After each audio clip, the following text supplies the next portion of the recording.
दिवस है और पृथ्वी दिवस पर जानना चाहेंगे कि पृथ्वी पर जब तक जो है ये वृक्ष नहीं होंगे, पृथ्वी हमारी प्रकृति की हमको रक्षा करनी चाहिए।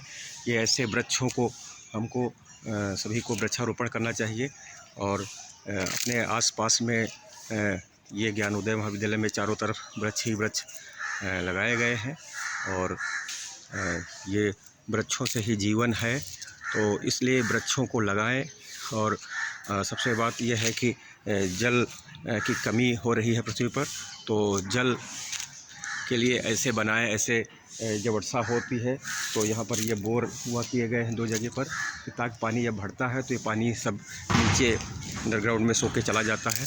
तो इस प्रकार से वर्षा का जल संरक्षण करने के लिए भी प्रयास किए जाए। सभी तालाब और सब सूख रहे हैं, तो हमको तालाबों को बचाना है। कल हम भरावन क्षेत्र में गए थे तो देखा जगह जगह पर तालाब तो सौंदर्यीकरण किए गए थे, लेकिन उनमें जल नहीं है। तो ये बहुत दुर्भाग्यपूर्ण है कि हमको कम से कम 10 फीट तालाब गहरे हो और उनकी खुदाई कर करके और हर जगह पर गड्ढे खोद कर करके और नीचे कच्चा रखा जाए ताकि पानी नीचे ज़मीन में जा सके, और ऊपर से उस पर कोई जाली लगा दी जाए ताकि उसमें कोई कूड़ा कचरा ना जाए, और उस वर्षा के जल को हम संरक्षित करें और फिर उसको हम कपड़े धोने में, गाड़ी धोने में, अन्य कामों में उसका प्रयोग कर सकते हैं।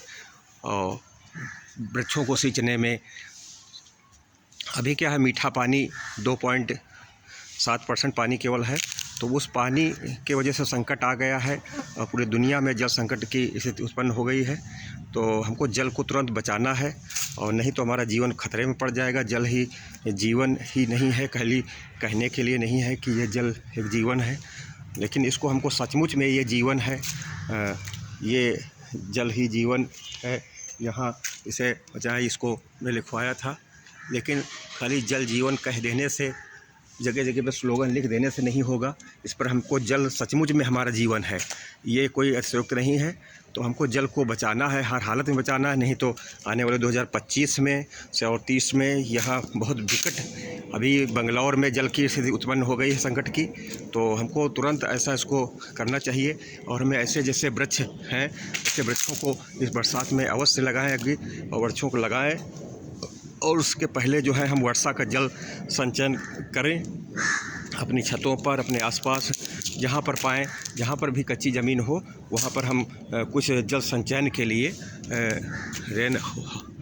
रेनिंग वाटर हार्वेस्टिंग का उसकी व्यवस्था करें, तो तभी हमारी प्रकृति बच पाएगी।